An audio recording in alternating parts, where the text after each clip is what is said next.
સમાચાર રાજકોટથી મળી રહ્યા છે। સૌરાષ્ટ્ર યુનિવર્સિટી સામે વિદ્યાર્થીઓનો વિરોધ। હ્યુમેનિટીઝ અને સોશિયલ સાયન્સના વિદ્યાર્થીઓ મેદાને આવ્યા છે।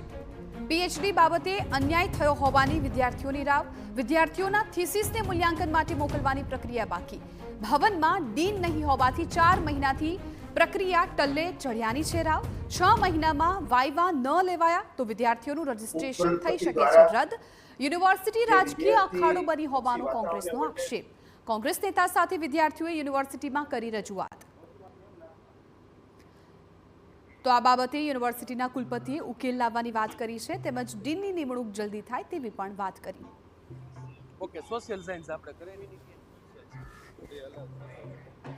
ફેકલ્ટી ઓફ હ્યુમેનિટીઝ અને સોશિયલ સાયન્સ છે, એમાં આપણે અત્યારે જે થીસીસ જમા થાય છે એ થીસીસ જે છે એ વહેલી તકે મોકલવામાં આવે એમની ઇવેલ્યુએશન માટે।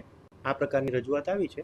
વિભાગની અંદર આપણે એની ઘણા વખતથી સૂચના આપી છે, એટલે ડીનની ગેરહાજરીમાં પણ એ ચાર્જ જે છે અથવા કુલપતિના લેવલે પણ એ થીસીસ છે એ મોકલી શકાય એની સૂચના આપેલી છે। એનું ફોલોઅપ લઈ અને જે અટકેલી બાકીની થીસીસ હશે એને વહેલી તકે આપણે મોકલવાની કાર્યવાહી કરવાની છે।